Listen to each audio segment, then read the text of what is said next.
O Ministério Público do Rio de Janeiro cumpriu na manhã de hoje diversos mandados de busca e apreensão em endereços de familiares e do ex-assessor do senador Flávio Bolsonaro, incluindo o de Fabrício Queiroz.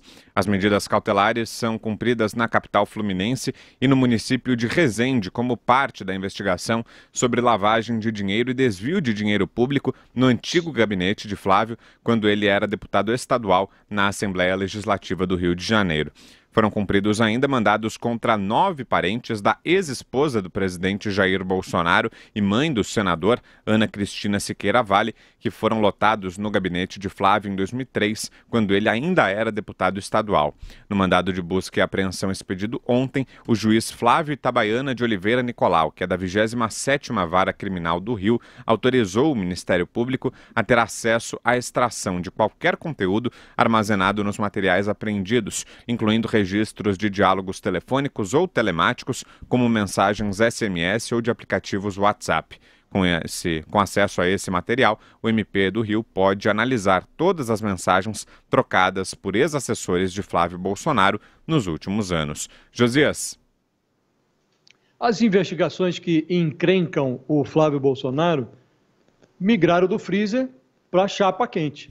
E essa migração se deve justamente a esses 24 mandados de busca e apreensão em endereços de ex-assessores ali do primogênito do Jair Bolsonaro, e a lista inclui do Fabrício Queiroz até a ex-mulher do presidente da República, a Ana Cristina Siqueira Vale, e 9 parentes dela, incluindo um ex-sogro do Bolsonaro. Quer dizer, o Ministério Público do Rio poderia ter enviado a polícia às ruas depois das festas de final de ano, mas os promotores parecem tão decididos a recuperar o atraso que foi provocado pela blindagem que o Dias Toffoli, o presidente do Supremo Tribunal Federal, tinha oferecido para o Flávio Bolsonaro.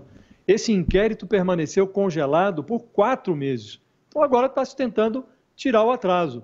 Nesse intervalo de 4 meses, é preciso recordar que ganharam as manchetes, em outubro, mensagens de WhatsApp foram disparadas pelo Fabrício Queiroz, o faz-tudo da família Bolsonaro, para um amigo. Da caixa do amigo, as mensagens migraram para as manchetes e não me pareceu que a migração tenha sido por acaso. Essas mensagens estavam impregnadas ali de simbolismo. 2 áudios soaram especialmente esquisitos na ocasião. Num deles, o Queiroz disse, no linguajar de boteco, que caracteriza o personagem, ele disse: o MP está com uma pica do tamanho de um cometa para enterrar na gente. Foi como se ele reconhecesse que há material para complicar a sua vida e a rotina dos seus amigos aí da primeira família, não só o Flávio Bolsonaro. E no outro áudio, o Queiroz disse: eu não vejo ninguém mover nada, uma palha, para tentar me ajudar.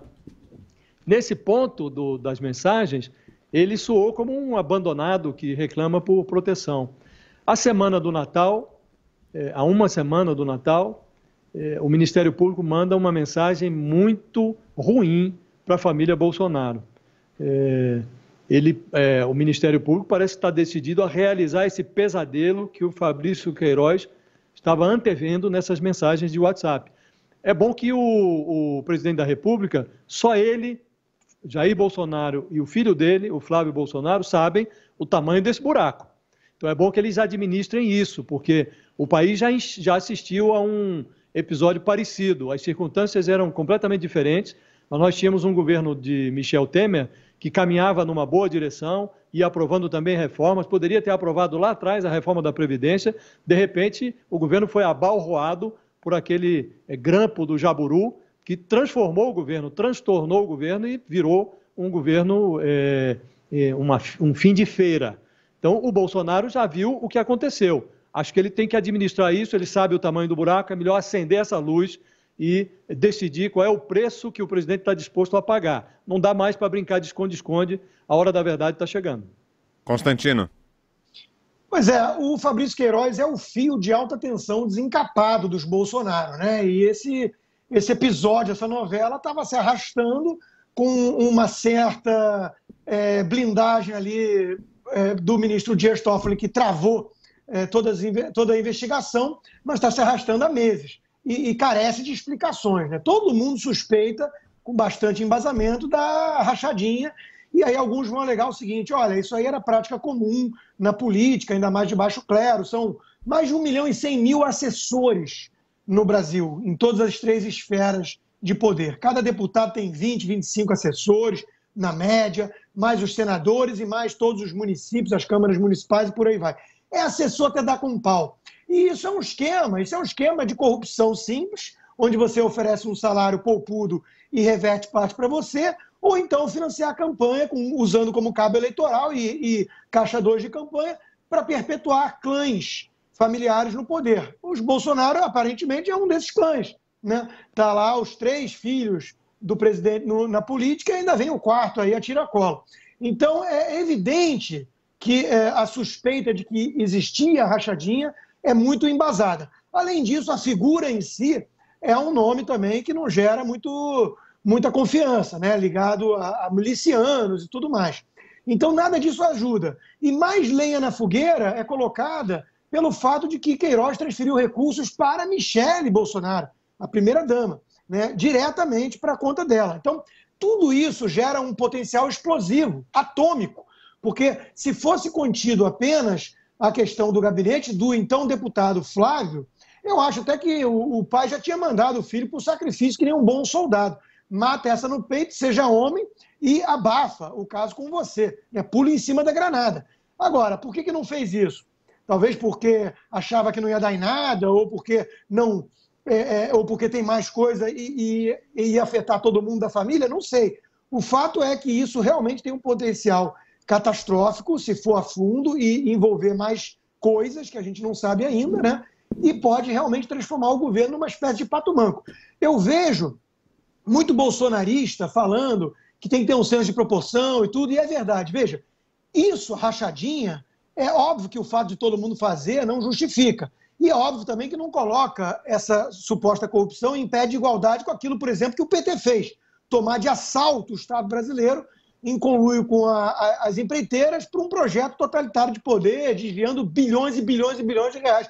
É óbvio que não é a mesma coisa. Temos que ter um senso de proporção.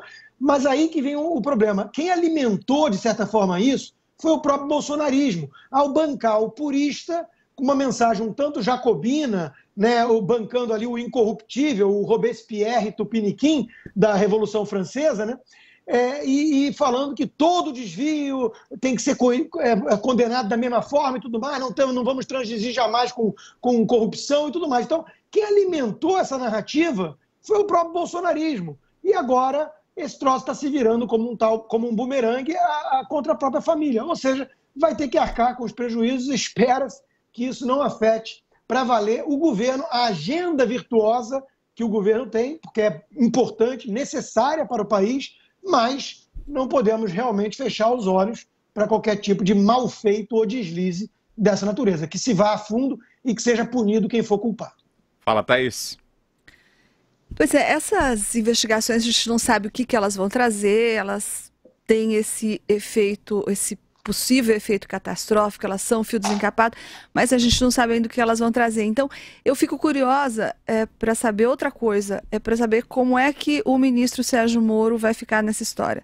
É óbvio que esse episódio não tem nada a ver com o Ministério da Justiça, foi uma decisão do MP, autorizada por um juiz da Vara Criminal do Rio, mas acontece que o presidente Bolsonaro já deu mostras que ele não entende muito bem esse mecanismo, que ele não aceita muito bem esse mecanismo. Aquela crise que houve em julho, em que o ministro Sérgio Moro quase foi demitido, e só não foi demitido por interferência do general Augusto Heleno, ela se deu por esse mesmo motivo, por um motivo parecido, quer dizer, o caso Queiroz. Então, o Bolsonaro ficou muito bravo com o Moro depois que ele foi se encontrar com o Toffoli para reclamar ou para pedir que o Toffoli revisse a decisão dele sobre o COAF. O presidente ficou muito bravo, essa é uma matéria muito bem descrita lá, foi descrita no Globo pelo Jailton Carvalho. Eles tiveram uma discussão muito grande e o ministro Moro quase cai. Agora, eu quero ver como é que vai ficar isso, porque, como disse o Josias, essa migração aí do freezer para a chapa quente vai balançar o governo e vamos ver até que ponto que o Bolsonaro vai aguentar firme aí, não só a volta das investigações do caso Queiroz, como a convivência com a imparcialidade que se exige de um ministro que está investigando um caso que envolve o filho dele. Imparcialidade que o ministro até agora tem observado.